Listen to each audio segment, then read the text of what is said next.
Gonzalez. What's going on, Isaias? Nothing much, man. I'm doing good. How about yourself? Good, good, good. So, what first start off with, a lot of folks, if you don't know Isaias, I had the pleasure of getting to know Isaias a little bit in the last year, I'd say. I can't remember what came first, Charlotte or practice in Yadkinville. That was the first two places I met you. And I watched you pull in Charlotte. And Yeah. then we was at the same practice in Yadkinville up at Hauser's and tried top teams. And then um, let's see. I think after that was probably the 242 plus round robin. Oh yeah. I definitely saw you at a couple of days before we actually ended up finally pulling for a little bit at the practice at Hauser. So Yeah, yeah, it's been a nice little minute now. yeah. It's been fun getting to know you and everything. And like I said, Definitely, you and I we are very different from like I'd say backgrounds and lifestyles. I think that's a yeah, really good balance sometimes for me to get to know people like you and see things from different perspectives. for sure. First off, I want to get to talk about you and your team, Rise Arm Wrestling, right? That's your Yeah, team. yeah. That's my team right there. Rise Arm Wrestling. Yeah. So what do you think I should start with first, man? What you I got? guess the members. How many of y'all got in your team right now? How y'all coming? How long you been in the team and everything? Yeah, sure. So general rundown, man. I mean, the team it got started coming up on about a year and a half ago now. Wasn't officially named at that point. I started pulling with the Hasbrook twins, and I'm still trying to get their So dad's they skip. are twins. They are Yeah, twins. I've been they wondering are if twins they are twins. Okay, all right. I wasn't sure. for All sure, right. for sure. So they are twins, and yeah. I mean, initially, like coming into the sport and going at it with them, it was super humbling, and I fell in love with that. I'm the type of guy that when I'm like fresh blood into something like that, especially a strength sport. Same thing happened with like folk style wrestling. I got into it, started getting my ass whooped, and it was just a wrap from there. I'm like, okay, if I get humble like that in a strength sport, I'm like all over it. And so we started training, and their dad Skip, he's a pro, super heavyweight. Dude has a monstrous hook. I'm really trying to get him to travel more with us. Really? And yeah, he's an absolute beast. Like he just came to another practice after the first time in like 7 months with us. Um, and just like whoop my ass up and down. And it was great. And it was great. And so yeah, we ended up coming up. It's about as of right now, like unofficially on and off, about 15 of us, give or Oh take. shit! Yeah, so we have been growing. But like a lot of things, arm wrestling is one of those things where people come and go a little bit. You know how it is, and it's a brutal sport. It hurts a lot to be consistent with this kind of thing. And yeah, but yeah, in terms of the name, like we came up with that kind of like a little double entendre kind of thing. Rising obviously, with the radial deviation stuff. Yeah. Then besides that, like the idea of rising above your goals and always surpassing them and that sort of thing. So but yeah, it's been great. In terms of, the people that I have on my team and like general like personalities and things like that, the whole thing with the veganism, it was always so funny to me. I mentioned it before that I rarely run into actual vegans like in the real world. Yeah. Like I talk to most of my vegan friends are online, and for me to run into two of them in arm wrestling, which is such a niche sport, was always like super surprising to me. So I'm always grateful for that. To Now be that's Nick and yeah, who else? Nick Knapp and who else? Who's the other? Nick and Neil Liu. So Neil Neil Liu. Lou as well. Okay. And I'll have the Yeah, pleasure. Now I've seen Neil pull in Charlotte, but I'll have the pleasure of meeting him here in a few weeks at the round robin. yeah, yeah. And Neil was definitely a beast, man. Neil was definitely one of those guys that when I first started pulling, um, he's such a technical guy. Like he's really like savvy with the setup and all that kind of stuff. So me being new to pulling, and his long lever, I definitely wasn't used to pulling him. So he used to definitely bop me, especially on the left hand. Yeah. So that was always cool there. Same thing with Nick there. So yeah, it just goes to show vegans can be strong. So Yeah. Oh, no doubt. Yeah, no doubt. I know. I've pulled Nick in at Myrtle Beach, and then I pulled Nick uh, left hand in Charlotte before I retired my left, and then I pulled him in the 198 round robin. But Neil, I watched in Charlotte mhm. do well. He did really well in Charlotte, if I remember correctly. He did very well. Yeah. Neil tends to play. Both of those guys actually tend to place in top three in Yeah. every tournament they've gone through so far. I can't say the same for myself, but they're definitely, yeah, they're definitely doing really well I, in wa- their weight classes for I just want to starting. say at Myrtle Beach it was Justin Bailey 1, me 2, Nick 3. Yeah, I think this is what 1, 2, 3 went was Justin, me, and then Nick is what 1, 2, 3 was. definitely, definitely. Yeah, they just keep getting stronger, man. I swear, like once Nick gets some side pressure on him, I think he's gonna be very scary. But, yeah, so we'll see. I keep trying to egg him on to get some side pressure, and Yeah, we'll see when it gets to that point. Because he has some like good things going for him there. Like his wrist is really good too. But yeah. but yeah, a lot of potential in those guys for Oh sure, for yeah, sure. yeah. I liked Nick's left. I mean, he smashed me left. Yeah, I didn't have Mm, nothing for him left, and yeah, we'll just say he's who threw me into retirement. I don't know. He yeah. threw my, Nick got you through it. Yeah, I will say one thing about Nick. Like even though as of right now, I mean I got a lot of weight on him too. Even though I do beat him, his endurance is ridiculous. We always get into like these sessions where I just like pin him a bunch of times and then he ends up burning me out and then he finally like takes me, takes my hand, and I'm like, oh god. but So his endurance is crazy. Like you definitely just got Nick's one of those guys. Like you just got to be stronger than him. He's not gonna quit. He's not gonna quit. That's like Nick's actually tuning in right now, commenting everything, saying he yeah. sees he gets stronger everywhere, and Oh, of course, yeah. of course. Levi chiming in. Levi's a big supporter of the podcast. Always chiming in. Jamie, check it out, Levi, bud. Um, Levi the beast. but so y'all, how often do y'all practice, and what's y'all's training regimen like as a team that large? I mean, you'd have to have a few tables, I'd imagine. Yeah, yeah, the guys, yeah, yeah, a few of us have some tables, depending on how many come. I mean, the most we've ever had at one individual practice, I think at this one has been about 12. So it's kind of here and there when all of us actually show up. So, but yeah, as far as like how often, it's typically once a week or once every 2 weeks, like most other teams, I think. And we've contemplated switching up the routines and all that kind of stuff, but it's just the most like like everybody's work schedule is always Yeah. what gets in the way. So it's it's hard. Like typically the weekends we just end up falling on one day on the weekend and just taking it from there. So So your recent event, have you had an event since the round robin? I am not. I am not. Yeah, the whole thing with the competition and like me being so new to the sport, I noticed a lot of guys are like super gun ho about Yeah. getting jumping into super matches and all that kind of stuff. Me personally, I'm not necessarily with that kind of attitude for me as an individual. Like I understand, like similarly to how building strength in any other regard, like powerlifting takes time. You Yeah. know, um, obviously in the first year, I do want to test a little bit and see where I'm at. And but I'm not like trying to get into a competition every other month and that Yeah. sort of thing. I'd rather like have maybe 3 competitions a year and just really take the time to develop the strength Yeah. in between and do it like that. I think also for the risk of injury too. Yeah. Personally speaking, that's one thing I always try to keep in mind there, which is ironic because I'm actually slightly injured right now. I, I was doing back squats the other day, and that'll teach me to train Well, legs as an arm wrestler there now. you done messed up there. Yeah. Yeah, You should have just that was asked, brother. I would have told you. yeah. So there was this hot girl next to me at the gym, man, and my ego got the best of me. I was repping out 385, beltless and everything, high bar squat, and it was going up easy. It was going up easy, but I got a little. Swinging your hair just before you squatted down and everything. But yeah, yeah. On the last rep, I got a little loose in my lower back, and something just tweaked. I don't know if it's like a pinched nerve or something like that, man. Right. I've had this happen before. It's the first time it's ever happened on a back squat to me.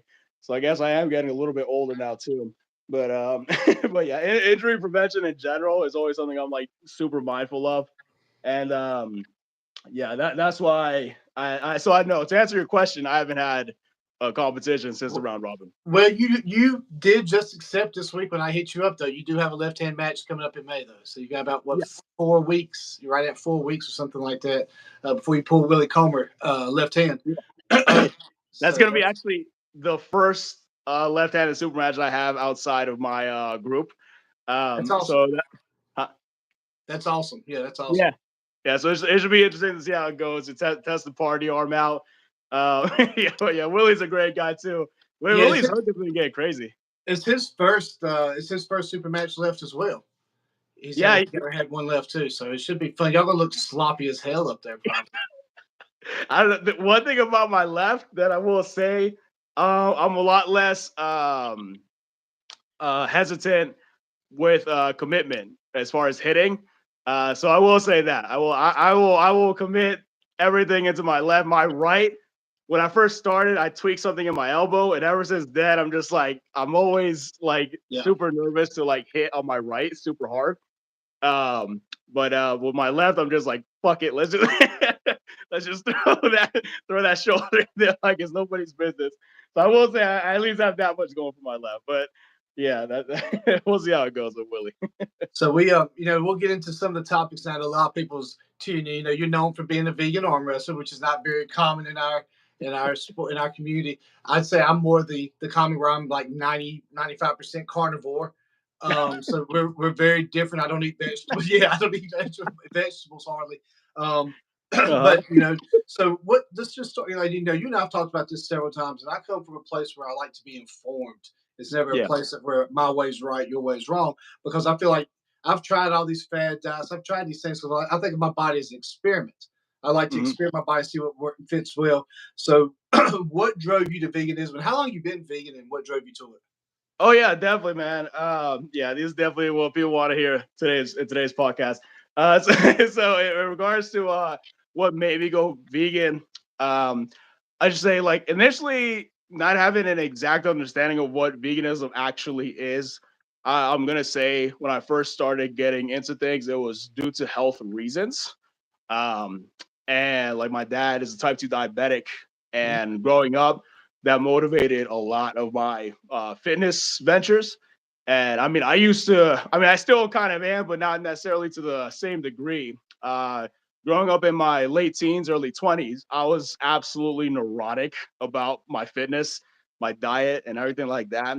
And so eventually, after doing years and years of research and having a lot of discussions with people, I ended up landing on veganism overall as what I believe personally to be the best diet in terms of overall health outcomes. Okay. But as time went on and understanding what veganism actually is, as of right now, regardless of that side of things, it's more based on ethics than anything else for me at this Okay. point. Yeah. So yeah, at the end of the day, and talking about everything else, which I'm more than happy to do in regards to health and environmental things and things of that nature. Yeah. It's always going to come back to the animals for me. Yeah. So that's going to be the number one thing. But as far as how long I've been vegan, I've been a vegan now for 7 years, Oh wow! I don't and think I thought it was that long. I know yeah, we've discussed it a few times, but I don't think I never caught on that it had been that long. You've been in lifestyle.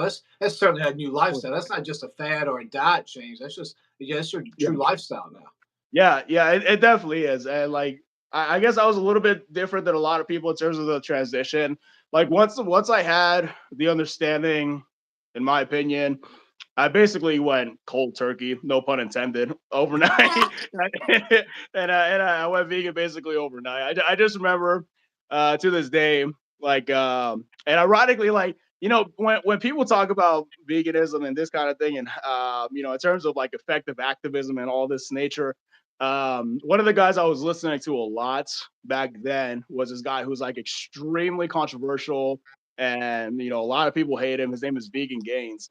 But what I always appreciated about Vegan Games was that he didn't play games about the way that he approached it. He was just like in your face with a bunch of the studies and things like that. And I was like, well, and I just remember one day I was just sitting in front of my computer, just eating a steak. And I was like, dude, I just completely lost my appetite for it.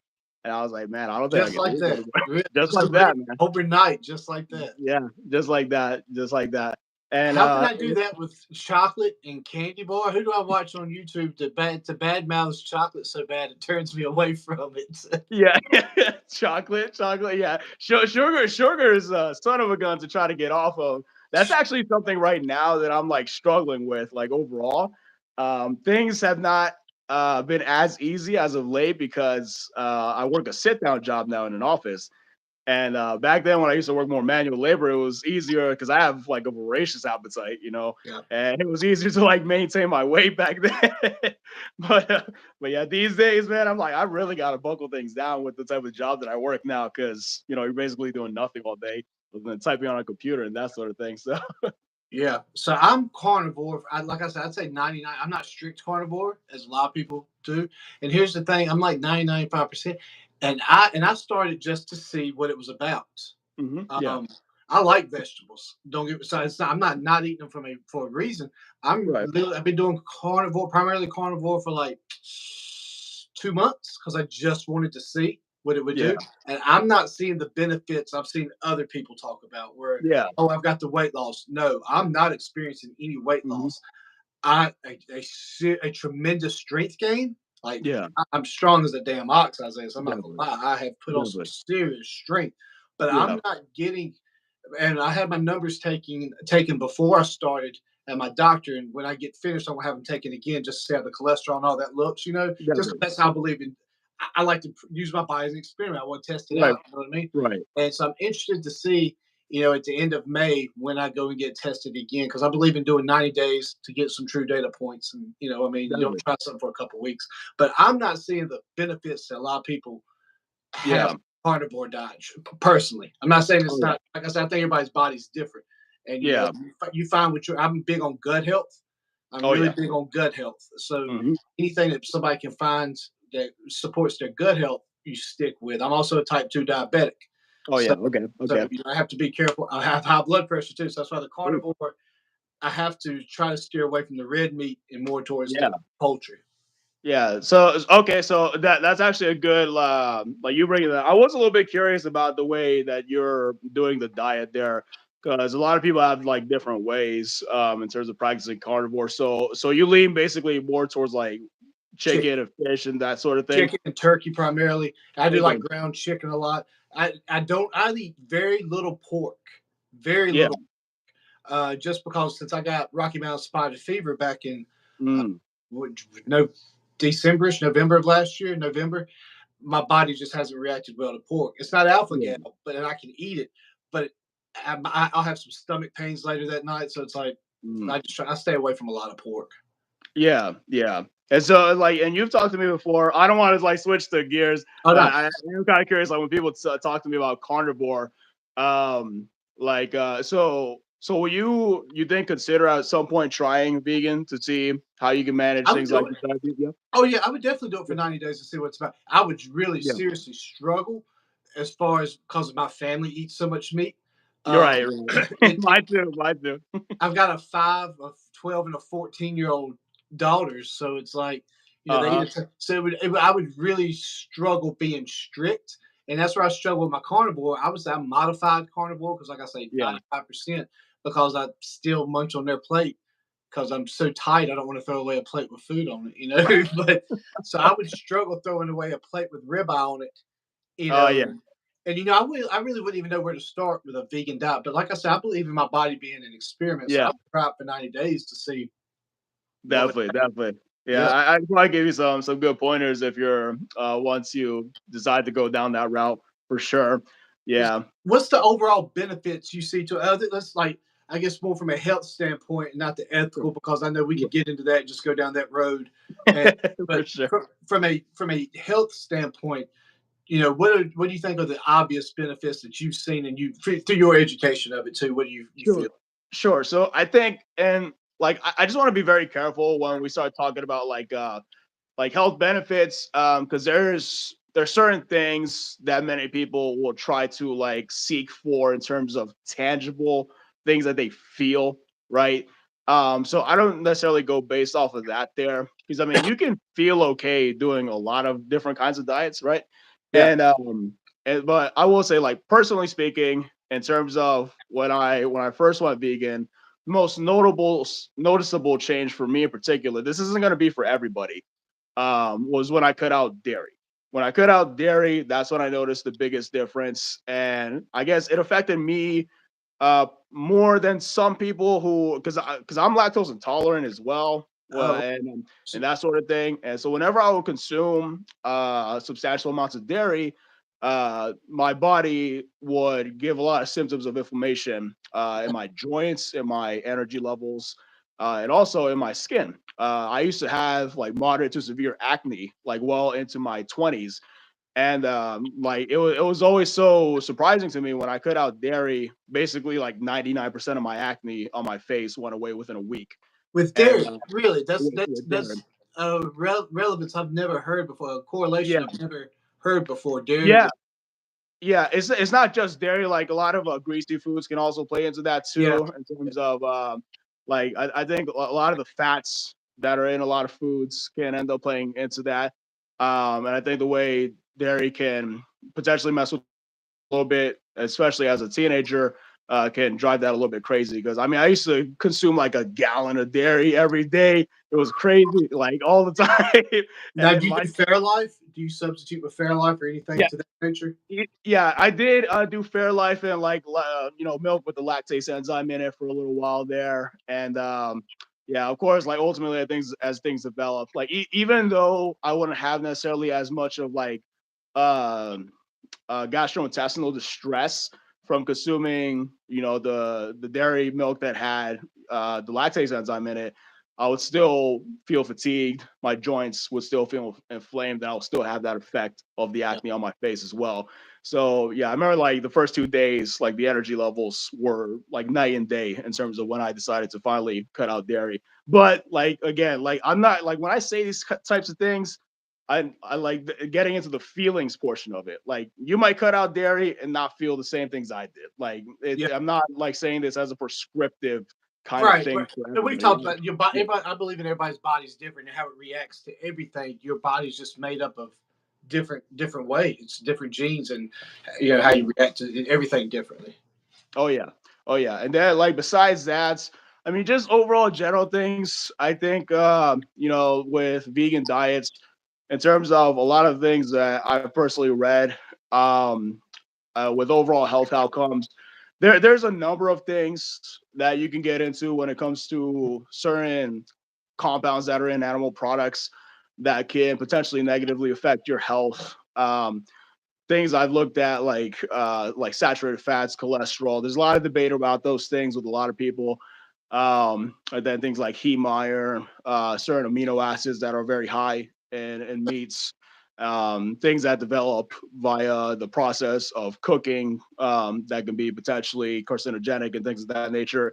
So I mean, there's a lot of things that I feel like when you get into the nitty gritty details, we can look at with a lot of animal products and say like there's most likely a link between consuming these and certain chronic diseases that we see in our society today, and degenerative diseases that people may not even think about. Yeah. Things that can affect your brain, things that can affect your eye health, and things of that nature.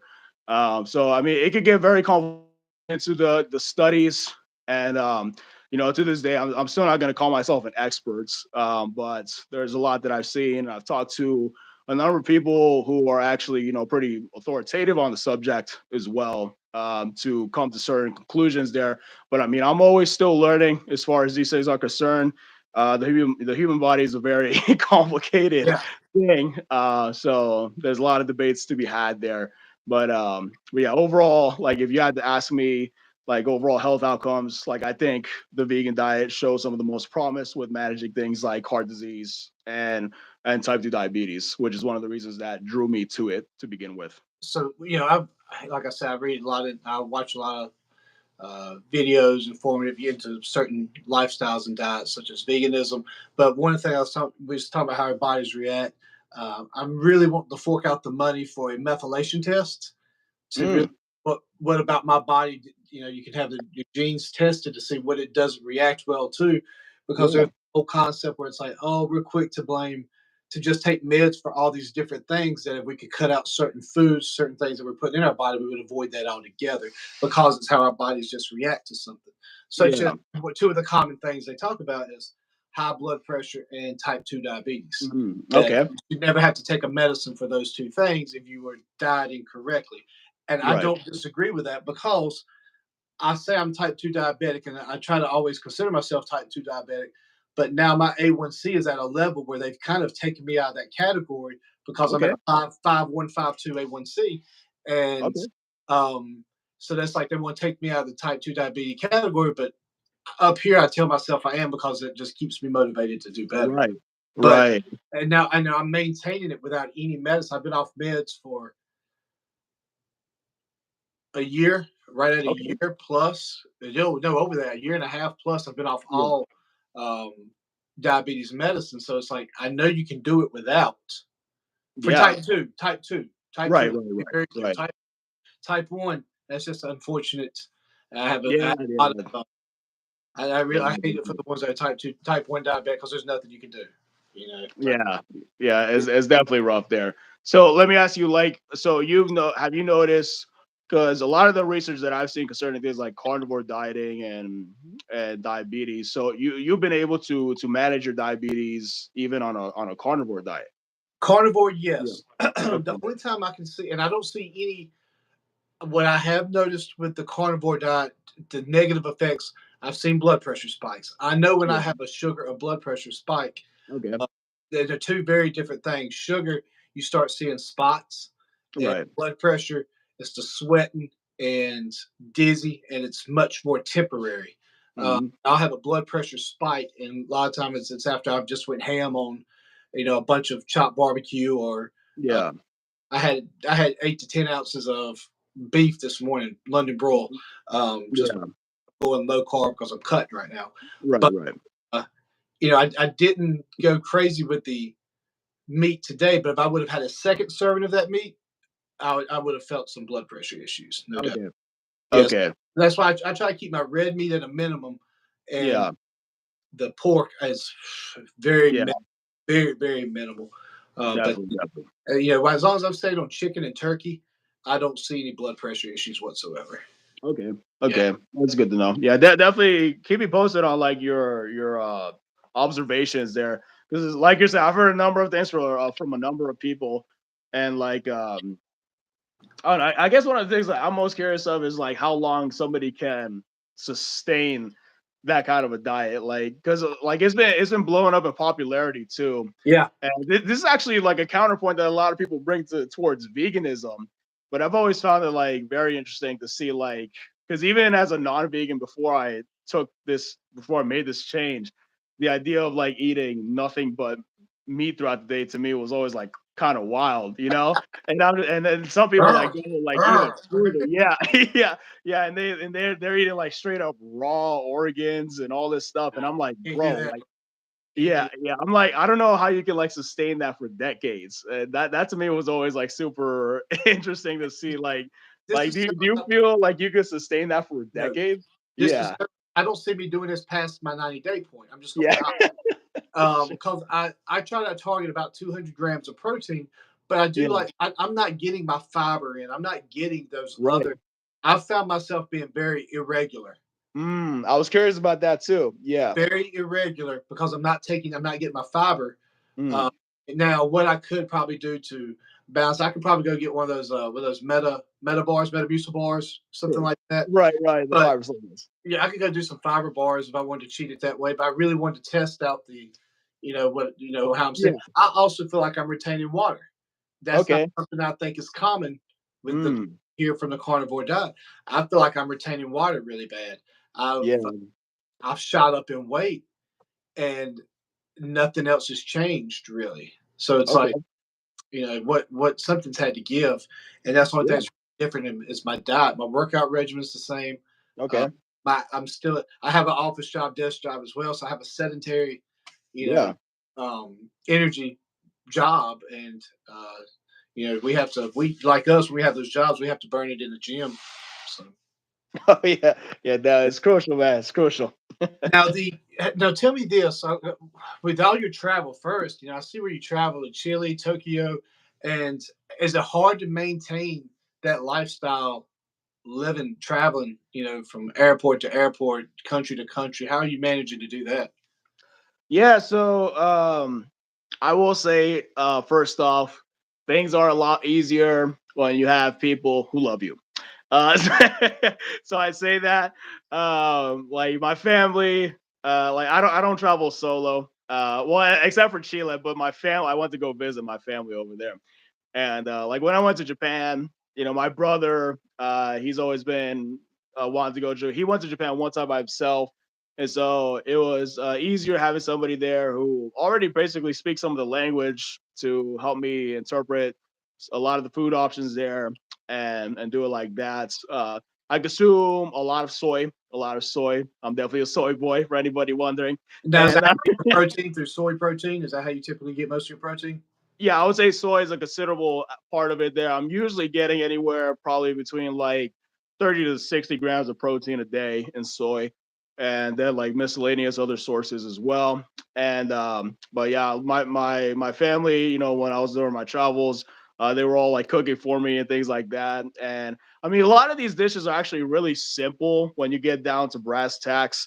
As far as like what your options are, like a lot of people, I think psychologically speaking, they have this notion about what a protein is when it comes to, it needs to be like meat based, right? Right. And but like me, when I think about protein now, like my primary thought goes to beans. Like, can I have beans in Okay. this meal? Yeah, some kind of beans or legumes or things like that. And then as far as carbs, I mean, most carbs are already vegan, like rice, pastas, potatoes, Yeah. oats, you name it. Most of those things are already like inherently vegan, so that's not very difficult. And obviously fruits and vegetables. Yeah. It's like, yeah. So I guess like it's actually not that difficult when you Well, get you're down doing to your it. doing Yeah. your fruits. You're getting your natural sugars in too, and your body's not craving that insulin, that glucose, and everything. If you're getting your natural sugars through fruits, whereas where I'm depriving myself of those natural Mm. sugars, 10 o'clock every night, bud, I'm wanting a little miniature Milky Way. Like I absolute killer. It kills. Yeah. Yeah, yeah. I mean, don't get it twisted. Like I will say, like I said, I'm a transparent guy. Like as of right now, I definitely wouldn't categorize myself as like the picture of health. I need to lose a considerable amount of weight right now compared to how I used to be.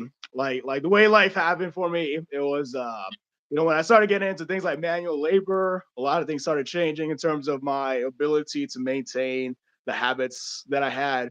I got into HVAC and other things, and I used to deliver and assemble fitness equipment, and it just took away from a lot of my ability. So now I'm trying to like slowly recondition my mind to like be Yeah. how I used to be. And of course, getting a little bit older never helps.